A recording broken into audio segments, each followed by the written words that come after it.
చూడండి, పంతులు గారి పొలం వెళ్తానని చెప్పాను కదా మీకు. వెళ్ళి వీడియో తీస్తున్నా చూడండి. ఇగో ఈరోజు ఖచ్చితంగా 6 గంటలకు వచ్చి ఏరిన రాళ్ళు ఇవి. 6ంటికి వచ్చి ఏరిన రాళ్ళు. చెప్పండి, వీటిలో ఏదన్నా రాయి ఉందా, మంచి రాయి లేకపోతే లేదా అని తెలపండి కొంచెం. ఇదిగో లొకేషన్ చూపిస్తున్నా చూడండి. అదిగా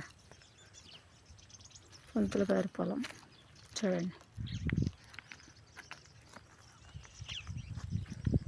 ఇంకా బయటపడాల, అంత నీళ్ళుమయం, ఏమీ కనపట్ల. కాతే కొద్దిగా బయటపడింది అంతే. ఆ బయటపడ్డ దాంట్లో మేము గుడిసెలు వేసుకొని ఉంటున్నాం. చూడండి, జూమ్ చేస్తా. వీడియో తీయొద్దని గోల గోల చేస్తున్నారు వాళ్ళు. ఎందుకంటే అందరూ వస్తారు, ఇక మనకు ఉండటానికి కూడా ఉండదు అని మాట్లాడుతున్నారు. అందుకోసమే వీడియో తీయొద్దన్నారు. అందుకని నేను ఇటు పక్కకు వచ్చి తీస్తున్నాను. చూడండి,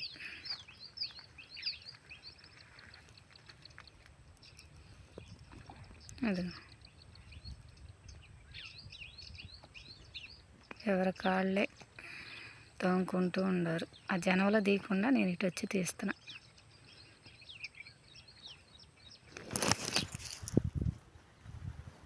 చూడండి రాళ్ళు.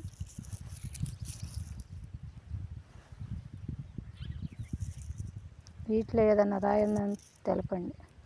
మేడం, మీరు కూడా చూస్తున్నారుగా వీడియో, చూడండి. ఈరోజు తీసిన రాళ్ళు ఇవి. ఎక్కడ తీసానంటారా? ఆ కుంట కూడా చూపిస్తానండి మీకు.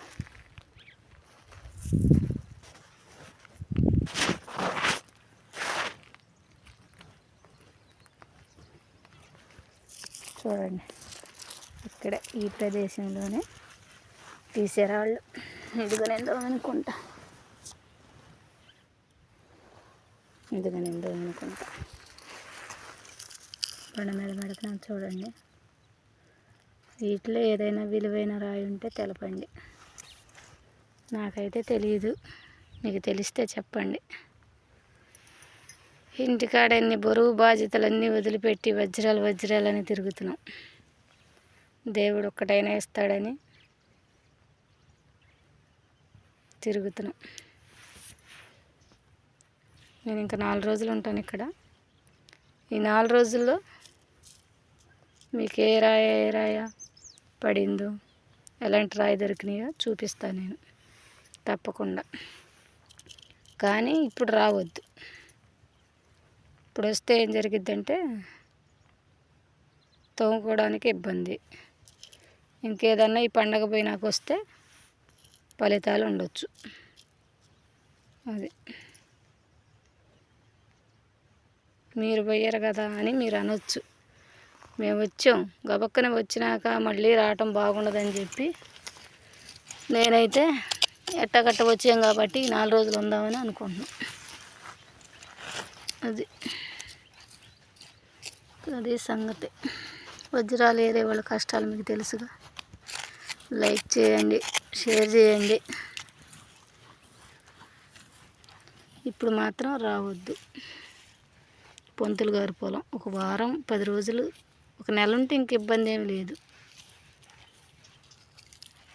నెల ఉండారనుకో ఇబ్బంది ఏమి ఉండదు, చక్కగా వైనింగ్ ఉండొచ్చు. వస్తా మాత్రం అన్నీ తెచ్చుకోండి, తినడానికి అన్నీ తెచ్చుకోండి. తెచ్చుకోకుండా మాత్రం ఉండొద్దు. ఎందుకంటే